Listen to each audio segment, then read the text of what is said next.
So good morning, David. Good to see you again.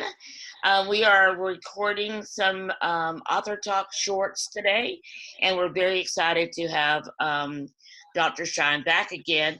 And Amy, if you'll make sure this recording goes live on Facebook on Friday, I want to announce that Dr. Schein, David Schein, will be our guest on Author Talk this Monday, which will be what's the date on Monday? 30th, March 30th. So Monday, March 30th, our guest will be Dr. David Schein, and we'll talk about a lot of stuff going on. We'll have more time then, and also be talking about his book, The Decline of America, 100 Years of Leadership Failures. So that's what we're going to talk about for this call. David, is your book, Decline of America. And you've looked at how many presidents? Well, we covered 17 presidents in the book. We covered Wilson through Obama, which interestingly, given that there are supposedly more Democrats than Republicans in the United States, it's 8 Democrats and 9 Republicans. And actually, if you add Trump, that's 8 Democrats and 10 Republicans over the last roughly 110 years. The book, we used a round number of 100, although the book actually covers 104 years, and we're now up in a window for where I've been asked to present over 108 years roughly.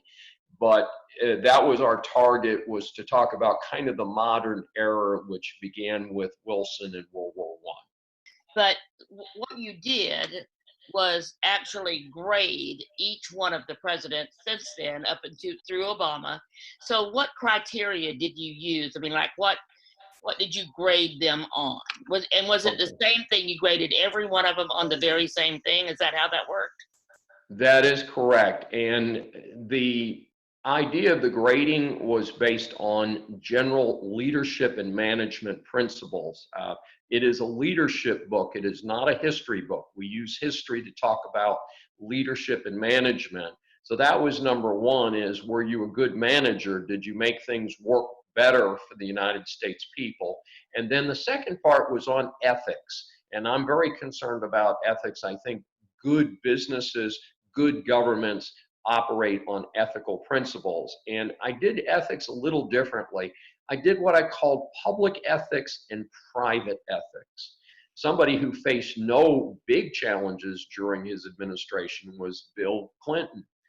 Bill Clinton was, in my opinion, the luckiest of all of the presidents that I looked at, meaning that he faced no significant crisis during his 8 years in the White House.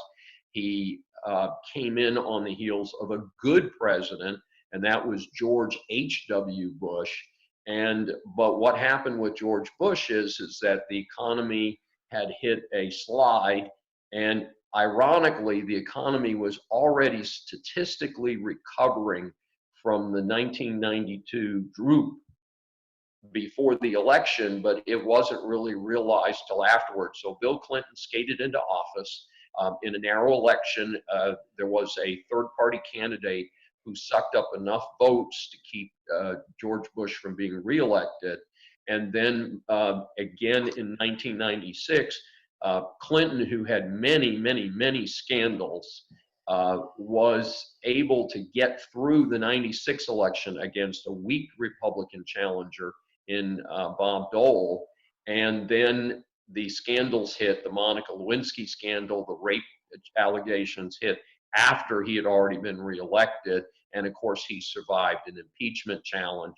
So it's kind of interesting to look at across the spectrum as to who would be best in terms of management and ethics. Well, thank you very much, David. This has been very informative. We now know more about your book and the different presidents and how they were graded. So thank you for that. The book is available. It's available on Amazon. So just look for The Decline of America by Dr. David, Schein, and you can get it there. Also, David is available. We're in Houston. David is available to speak for various organizations, and he has done a lot of work with different civic groups. He is a professor at the University of St. Thomas here in Houston. So he has a lot of topics. If you're interested in him coming to speak to your networking group, to your civic group, or to your organization, feel free to get in touch with him or with me. We'd love to introduce him to you. He could speak now through Zoom or other video conferencing resources, and he'll be available to come in person once we are past this epidemic, this pandemic that we're experiencing right now. So thank you for joining us. Thank you, David, for being here. Elena and Amy, thanks for being here, and Rachel. And so we will see you again next time for another Author Talk Short. Thank you, Sandy.